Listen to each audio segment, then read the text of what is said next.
porque voy a hablar de unos temas que van a dejar la víbora chillando con el maestro Ricardo Sevilla, periodista de larga trayectoria, columnista, escritor, fundador y conductor de su espacio en YouTube Los Datos Duros, el terror de la fachiza, incluyendo el tumbaburros. Ah, cabrón. Mira, ya me emocioné y andaba tirando el café. El terror de la fachiza en la X, antes Twitter y orgullosamente miembro de esta familia sin censura. Ricardo, ya tiré el café, pero bueno, te saludo con mucho gusto. ¿Cómo estás, maestro? Hay que dejar la víbora chillando para ver qué dice el tumbaburros de Eduardo Verástegui, la ultraderecha, Ricardo Salinas Pliego y toda esta fauna que quiere irrumpir, controlar las narrativas, por sobre todo en redes sociales. ¿Cómo está, Ricardo? Estoy muy bien, mi querido Vicente, público memorioso. Me acordé de una película que ayer fui a ver, que se llama Nosferatu. Estaba yo a punto de levantarme y salirme. Creo que echaron a perder ahí aquella película memorable que está basada en el libro de Bram Stoker, libro clásico. Tiene las ratas, tiene libro de impostores y tiene Drácula. Pero pues ahí vi a un personaje, Nosferatu, que me recordó a este tumbaburros, me recordó a un personaje lánguido, extraviado, parco, malo de Malolandia. Y bueno, pues yo creo que haces muy bien en platicar con el tumbaburros, poco tiene que aportar, es un personaje recalcitrante, soez, ignorante, apendejado, sin brújula, y bueno, pues va a ser las delicias del público memorioso, porque el público memorioso lo va a levantar del rabo como en las películas y le va a dar unas buenas paletadas ahí en el... Lo van a dejar como mandril, con eso te digo todo. Lo van a dejar como mandril y la verdad, pues, digo, ¿a quién le dan pan que lloren? Y ahí va a venir el tumbaburros por su dosis de meclapina. Oye, Ricardo, por cierto, el tumbaburros ha de ser de los que defienden el reportaje del New York Times del fentanilo. ¿Qué necesita decir la presidenta? ¿Qué necesita exhibirse en medios independientes como sin censura de las mamadas del New York Times para que ya quede claro que mintieron, que nos merecemos una disculpa y a lo que sigue?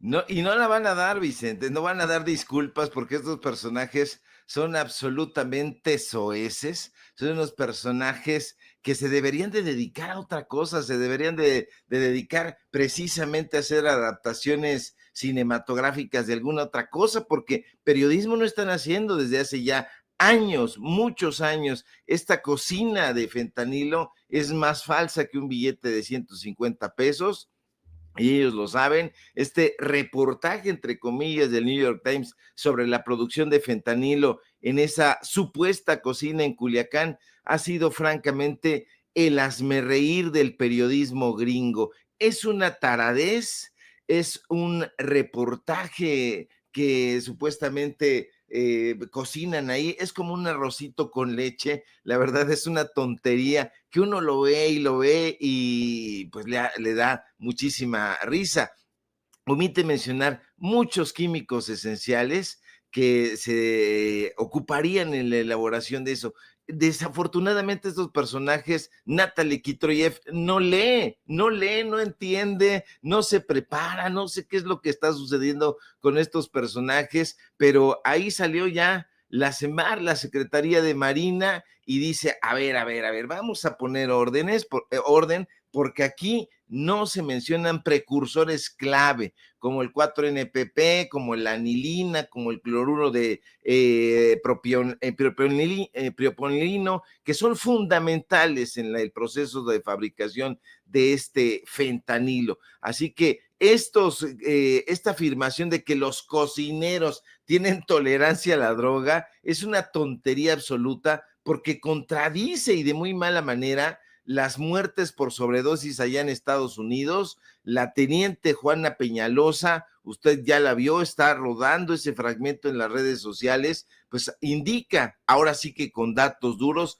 que el proceso mostrado en ese reportaje del New York Times carece de los elementos necesarios para demostrar una síntesis efectiva. ¿Con quién tomaron clases de química? Si es que tomaron clases de química, la reprobaron o qué sucedió. Estos cocineros son más graciosos que el chef Hornica que salía ahí con Horacio Villalobos, la verdad, un alburero imperdible. Pero estos personajes son una tontería.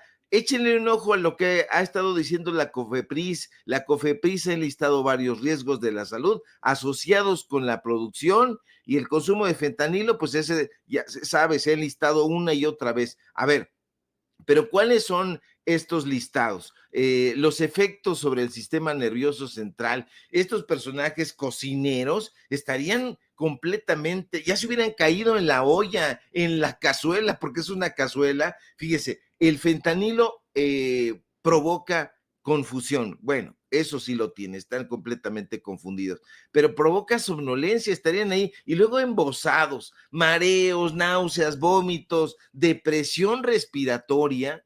Yo trabajé muchos años en el Instituto Mexicano del Seguro Social y sé que es una depresión respiratoria que puede llevar a un paro respiratorio y a la muerte, y no se salva fácil la gente de eso. Entonces estos personajes, valiéndoles gorro, tienen ahí el embozo del comandante Cero, se ven de verdad terriblemente cómicos, y bueno, ahí están cocinando tan campantes como en un día de campo en las trajineras de Xochimilco. Y es que a estos bufones se les olvida que quien respira la toxicidad de fentanilo, solo respirarla, pues puede experimentar temblores, ansiedad, delirios, alucinaciones. Eso sí lo tienen, delirios y alucinaciones. Pero fíjese, lea usted el listado de la COFEPRIS, es muy interesante porque destaque que los precursores químicos que son fundamentales en la producción de fentanilo, pues no parecen ahí.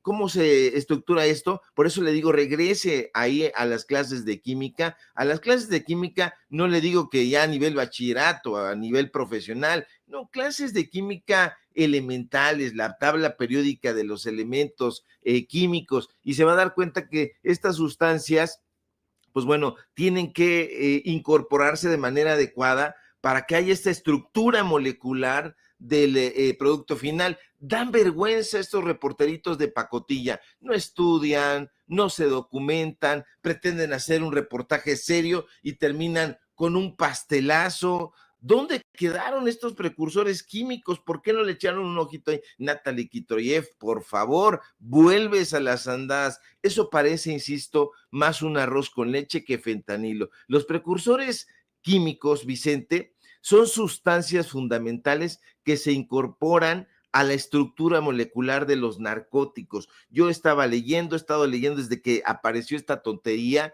y tratando de entender, pero estos personajes no entienden. O sea, esto es esencial para su producción. La diferencia principal, y lo deben saber estos personajes, entre el periodismo y la ficción literaria es no solamente el enfoque, sino el propósito. Estos personajes han mezclado ficción y realidad, ficción literaria y periodismo. El periodismo, señores y señoras, Natalie Kitroyev, busca informar sobre hechos reales de manera pues lo más cercano a la objetividad, pero eso sí, con muchísima precisión.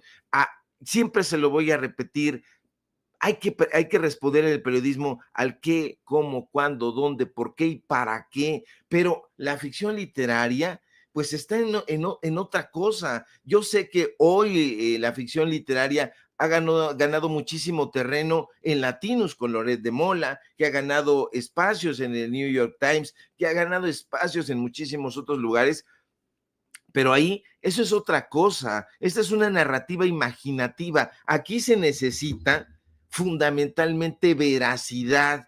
El periodista debe adherirse en todo momento a la verdad, pero sobre todo a la exactitud. Así que estos personajes que están inventando, que están distorsionando la realidad, pues Claro. están más metidísimos en el estilo, Vicente. O sea, esto deberían de dedicarse a otra cosa, pero no lo hacen. ¿Quién sabe a dónde vayan a parar?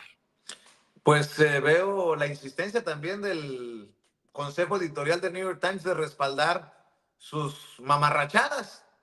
Le acabo de compartir a don David un nuevo comunicado del New York Times que dice: el New York Times responde a las continuas críticas hechas a nuestros informes sobre la producción de fentanilo en México, y dice así: The New York Times sigue respaldando todos los aspectos de nuestros informes sobre la producción y realización de pruebas con fentanilo en México, para los que nuestras periodistas reportaron con gran riesgo personal el alcance y las operaciones de estas instalaciones. Si bien peligrosa, la síntesis de fentanilo ilícito en México bajo condiciones improvisadas similares a las vistas por el Times está bien establecida. El papel del periodismo independiente, es documentar el mundo tal como es, sacando la verdad a la luz en beneficio del público en todas partes. No, pues yo chingo mi madre. Perdón por la expresión. Pero bueno, pero bueno.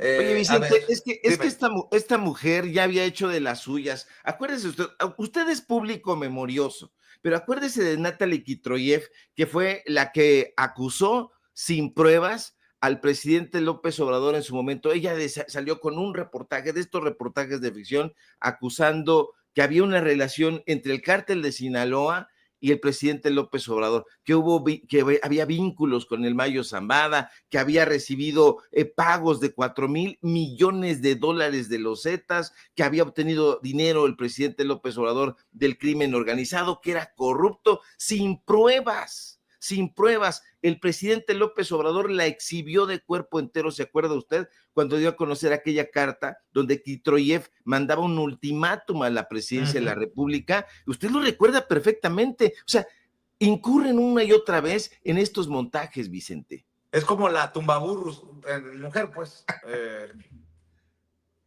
Ya me quedó claro, mi querido Ricardo Sevilla. Sé que el tumbaburros ya nos está viendo, pero que aguante vara el cabrón, que aguante vara. Y oye, Ricardo, o sea, a ver, he tratado de ponerle buena cara a esta mañana, pero estoy encabronadísimo. Esto me lo compartió Ceci y ya lo tiene don David. Fíjate que en Fox News, que no es sorpresa, no es secreto que es derechosa esta cadena de televisión en Estados Unidos, Tom Homan, el que se va a convertir en el zar fronterizo de Donald Trump, así lo anunció el presidente electo de Estados Unidos, dice que tiene presentimientos de conexión entre los ataques de Nueva Orleans y Las Vegas con el tema migratorio. No es mentira y no es exageración. También lo ha publicado el corresponsal del periódico La Opinión, Jesús García, a quien usted ha visto en diferentes ocasiones aquí en Sin Censura. El zar de la frontera de Trump, Tom Homan, no tiene evidencia de la conexión entre ataques en Nueva Orleans y Las Vegas. En Las Vegas, acuérdese que explotó una camioneta Tesla frente a la Torre Trump, y en Nueva Orleans tristemente se dio el caso de un atropellamiento múltiple, pero defiende su presentimiento.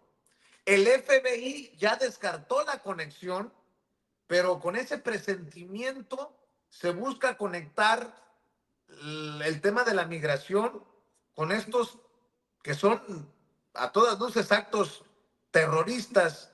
Y bueno, hoy hace eco, como nunca antes, lo que dice la presidenta de México, Claudia Sheinbaum, que no hay que asociar migrante con violencia, y al menos en México, dice la presidenta, somos un pueblo solidario. Creo que todo va junto con pegado, mi querido Ricardo Sevilla.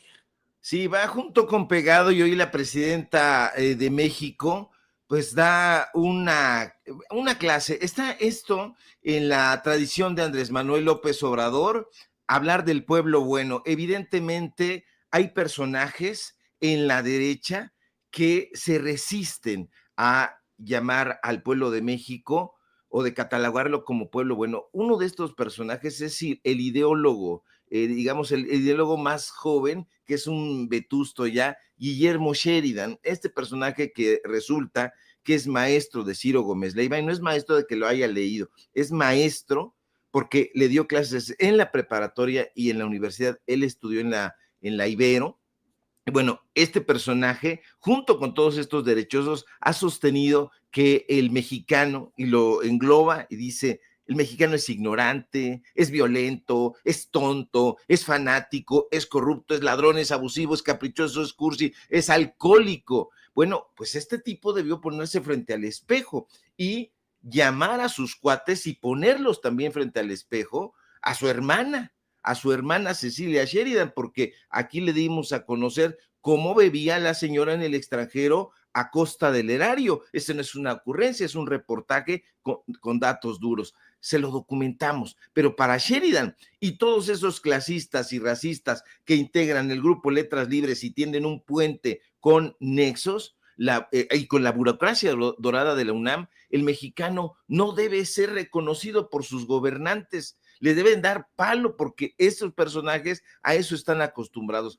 A estos conservadores, Vicente, les indigna que los mexicanos, que las mexicanas seamos considerados como un pueblo tenaz, como un pueblo combativo y como un pueblo honesto. Y la presidenta Claudia Sheinbaum lo destaca.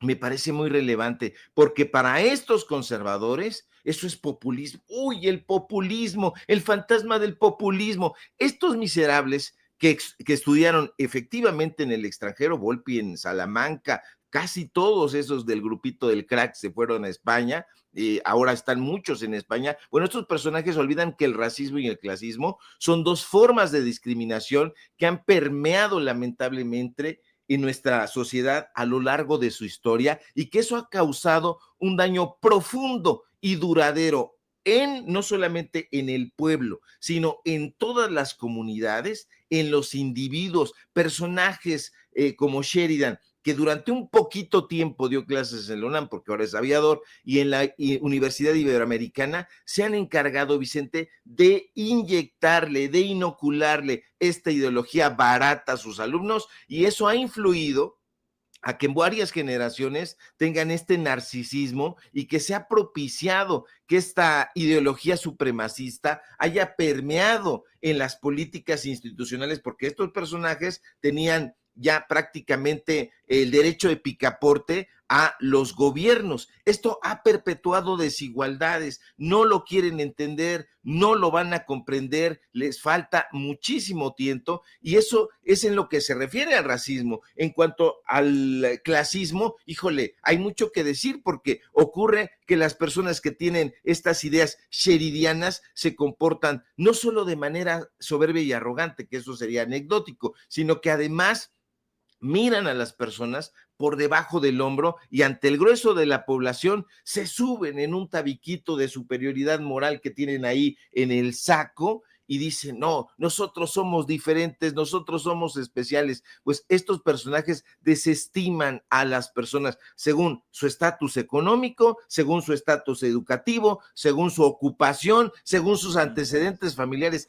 Estos imbéciles, Vicente, hundidos hasta las narices en el narcisismo, pasan por alto que el racismo contribuye a la perpetuación de desigualdades sociales. No les gusta estudiar la sociología, no les gusta convivir con la gente. Las comunidades racializadas suelen tener menos acceso a recursos como educación, como salud, no tienen atención médica, pues la educación es de muy mala calidad cuando van, no tienen oportunidades laborales y esto crea un ciclo de pobreza, de exclusión, que es muy, pero muy difícil de romper. Pero usted cree que a Krause, al grupo Letras Libres, que tienen casas en Japón, como Aurelio Hacían, en España, como tienen Ricardo Cayuela Gali, en Texas, como Guillermo Sheridan, en Nueva York, como Enrique Krause y sus Krausistas, les importa que las tensiones raciales puedan llevar a conflictos sociales y violencia? Claro que no, les importa un cacahuate, Vicente. Estoy de acuerdo contigo y suscribo, querido Ricardo Sevilla. ¿Por qué no la dejamos aquí por hoy, mi querido Ricardo?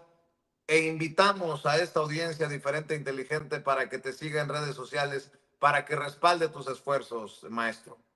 Claro que sí, mi querido Vicente, público memorioso. Síganme en mis redes sociales, en X, @Sevilla Crítico, en Facebook, Ricardo Sevilla, así nada más. Síganme en paralelo24.mx, en los datos duros. Síganos este 2025 que vamos con todo. Síganos, acompáñenos ahí en el podcast Datos Duros y por supuesto aquí en La Familia Sin Censura, donde pues estamos aquí pero muy orgullosos. Estamos atentos a la información, querido Vicente, te mando un fuerte abrazo.